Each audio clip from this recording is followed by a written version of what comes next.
Hello, Allie. Here is your sewer scope from today's inspection. This is us in the basement, obviously. Nice clean basement. Access points, cast iron, typical cast iron stuff. Um, we'll stay at cast iron or with cast iron for probably about the first 19 feet or so, and then we'll do a quick transition over to clay. Typical corrosion on the cast iron, very normal for it to be bumpy like this. That's an inlet right there. And then right up here ahead, here is our first go into clay. You see some root growth right there on the left side of the screen. Um, Normal, other than if you've just had the pipe cleaned. I mean, I don't know if I would particularly be happy with that, or definitely not this. I mean, that's nearly 50 to 55% of the pipe is clogged with roots. Some more here. If you look on your left, that's what I thought was the crack. We'll visit that on the way back.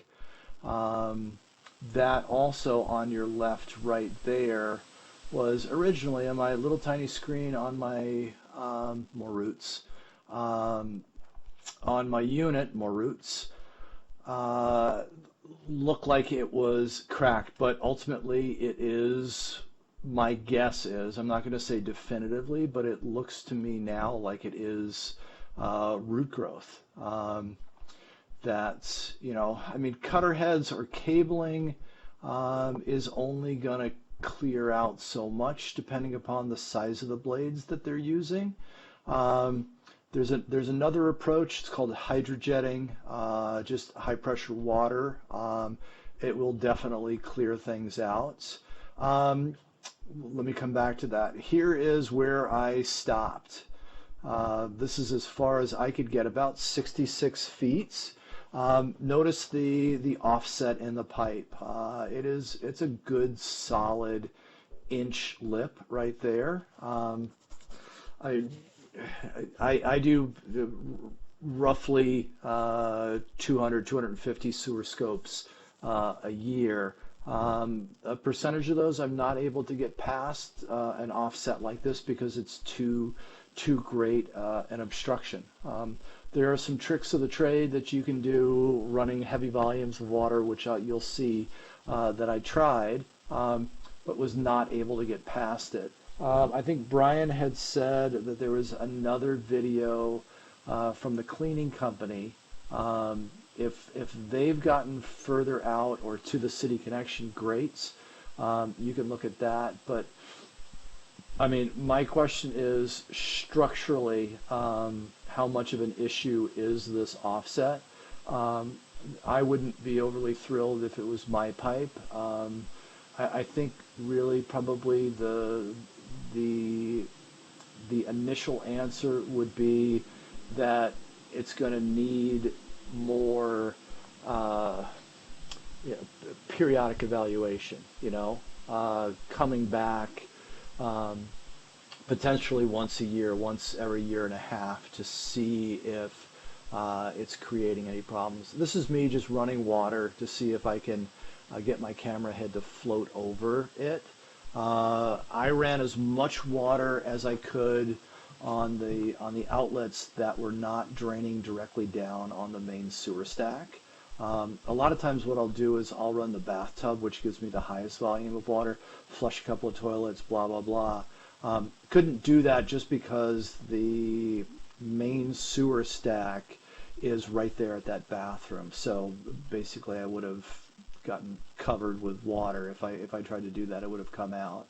Um, I'll hack at this for the next couple of minutes, seeing if I can get over it, but I was not able to get beyond it. Again, it's just too great of a lip. Um, I would take a stepped approach to this. Periodic reevaluation of it, seeing if it is creating issues, seeing if it's getting worse.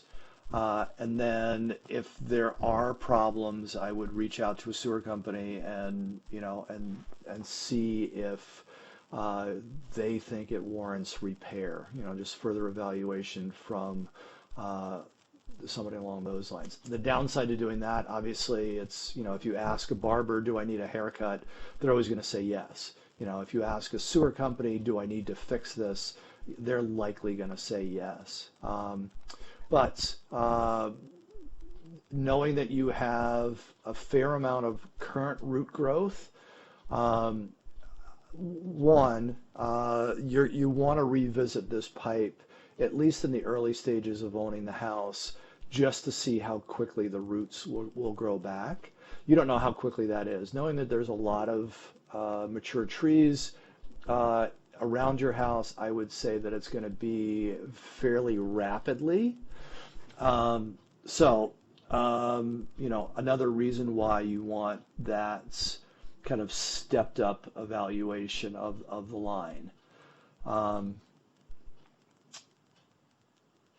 I'm just waiting at this point for the water to subside. I've turned the water down. I want to get more of a look at the offset, seeing if I can see anything. And then on the trip back, I'll take a deeper look at what I originally thought were cracks.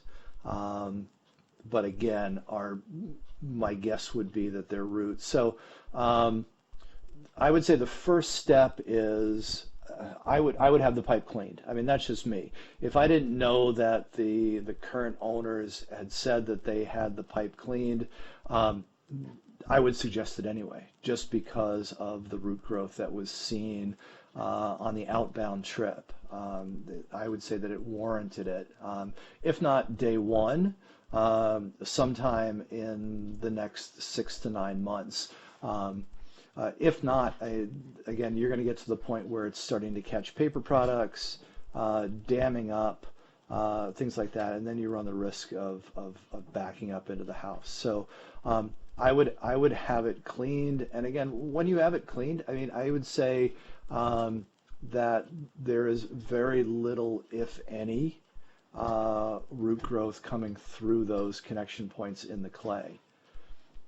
Right, so to have a situation where you have that much volume, I would say, just my personal opinion is that the job could have been done better, or different methodology. Again, a larger cutter head, hydrojetting, whatever. But knowing that you do have that root growth, I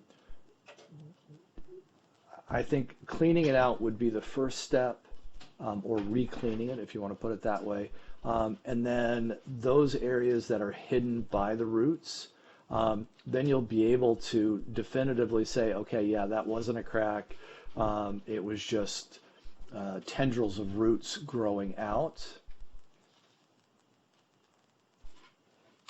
So you see it right there. That's heavy growth.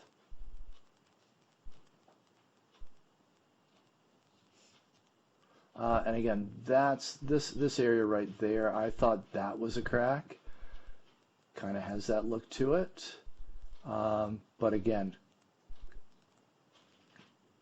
in seeing it on a bigger screen, it could definitely be root growth. And you'll see as we back up to the next connection, you'll see where it's kind of growing off of a larger mound or a larger root ball.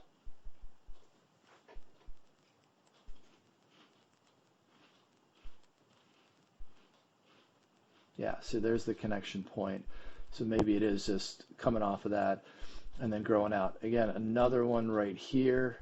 That was the second one that I thought was a crack as well. But again, it just looks like just feeder roots growing out of that mass right there. So we're probably pretty good. But again, just to be 100% sure, I would definitely recommend clearing this out and then going from there.